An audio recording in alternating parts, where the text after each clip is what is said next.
Mas o interessante de trazer aqui é explorar, Tito, eu acho o seu mindset, né? Como você enxerga esse mundo em transformação que nós estamos vivendo. Porque quero entender aqui um pouco da sua história, eu não pesquisei nada previamente, eu sei que você é um ator conhecido, faz trabalhos para a TV Globo, enfim, fez vários trabalhos interessantes, se relaciona com muita gente do mercado. Agora, qual é o clique? Quando você percebeu que você não necessariamente só nasceu para interpretar e que dá para fazer várias coisas ao mesmo tempo?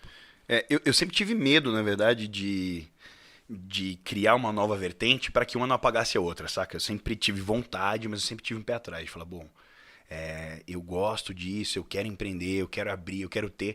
Mas se isso tomar uma proporção, que nem acontece. Hoje acontece isso pra caramba, e as pessoas me perguntam.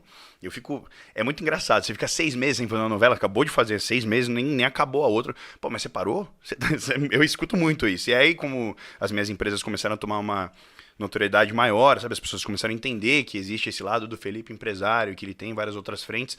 Muita gente me pergunta, e sempre foi um medo, mas agora, infelizmente, eu lido bem com isso, saca? Eu entendo que esse questionamento vai existir, mas as pessoas perguntam se eu parei de atuar, se eu deixei o meu lado artista de lado para viver o meu lado empresário, o meu lado empreendedor. E não, obviamente continuo fazendo todas as coisas, faço simultaneamente, isso e várias outras coisas, mas o clique existiu no momento em que eu entendi que eu era um artista, que sempre quis viver de arte, independente da vertente que fosse, se fosse, né, o circo, seria o circo, a televisão, como comunicador, apresentador, ou como Teatro. ator, teatro, enfim. Eu sabia que ia viver de arte, eu sempre quis viver de arte.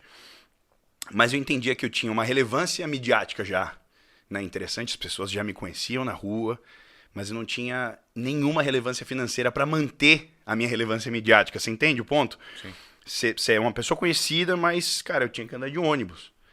E, obviamente, não é problema nenhum, pelo amor de Deus, que fique bem claro que tudo bem andar de ônibus, mas quando você é conhecido e talvez você queira se concentrar para ler um texto no seu celular que seja, se você é famoso no ônibus, você não vai conseguir porque você tá tirando foto e tá falando e tal.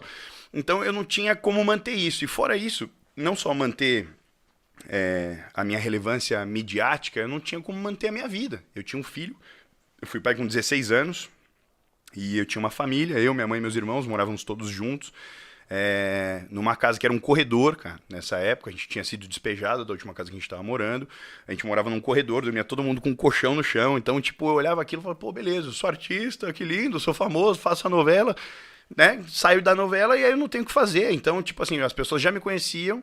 Era, sei lá, a segunda, terceira novela que eu tava fazendo e eu tava pintando o portão na vila que eu morava pra ganhar R$ 150 por portão pra ajudar no aluguel da minha... Saca? Então, Sério, cara, a sua origem é essa? A essa sua família, muito você é de uma família de classe muito baixa Sim, financeiramente, sim. assim, classe social baixa. A gente nasceu legal pra caramba, assim, não tendo o que reclamar, mas a gente, assim, quebrou...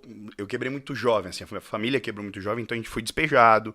A gente comeu, pelo amor de Deus, longe de querer vitimizar essa história toda, mas a gente comeu de doação há muito tempo. Minha mãe fazia trabalho com um grupo missionário que tinha um esquema lá no CEAGESP, dava fruta, legume, então por várias vezes jantei tangerina e mamão, saca? Tipo, a gente tinha, né? Ninguém passou fome, mas teve nosso perrengue lá.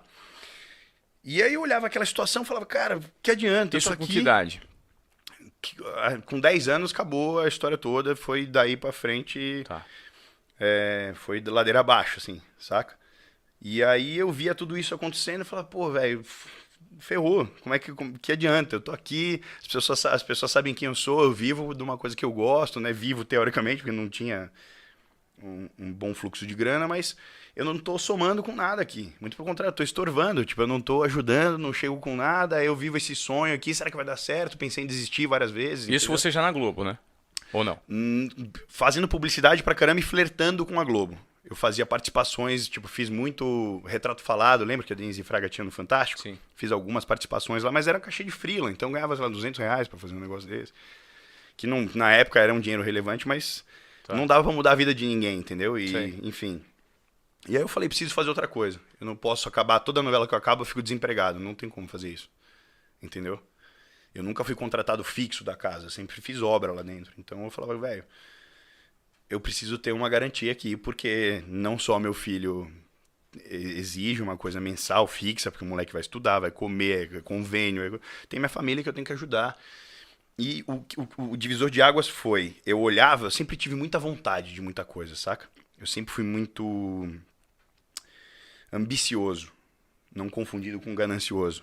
Esse é o ponto. Eu sempre quis muita coisa, né? Tive muita ambição, sempre tive bom gosto, sempre gostei das coisas, olhava, sempre tive vontade, mas eu via o cenário que eu vivia e falava, velho, se eu quiser ter tudo que eu almejo, eu vou ter que fazer diferente, porque não vão fazer por mim, vai ter que ser por conta. E aí foi esse clique que eu comecei a desbravar todas as coisas que eu faço hoje, por exemplo. E é interessante, eu queria que você me explicasse hoje o que você está fazendo no mundo do empreendedorismo, porque quando a gente fala com uma galera conectada em São Paulo, no Brasil, você conhece quase todo mundo, né? Porque você é muito bem conectado, você tem bons acessos, fruto desse desenvolvimento precoce de um ponto de vista empreendedor que você tem, forjado pela dificuldade, que eu acho que é a melhor forja que tem, né? É você ser ambicioso, ter vontade e transformar por conta própria, né? Acho que é uma soma disso que você falou. Você é ambicioso, você tem a vontade e tal, e você tá no perrengue ali. Acho que o perrengue foi o meu maior combustível, sempre foi. E até hoje eu funciono no perrengue.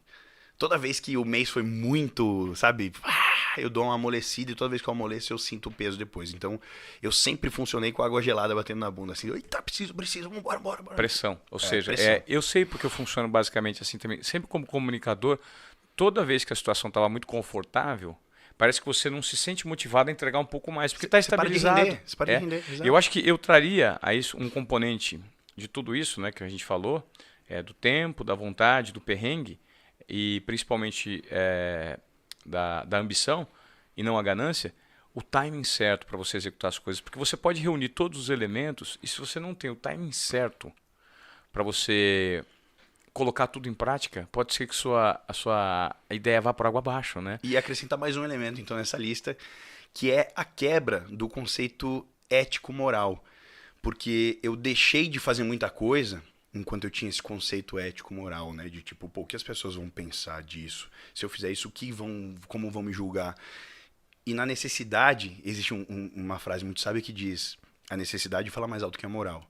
Quando você precisa, você sujeita a coisas que talvez você não se sujeitaria se você tivesse na calmaria, no conforto, na zona de conforto. Então, acho que é basicamente isso aí. Isso é um fato, a necessidade forja.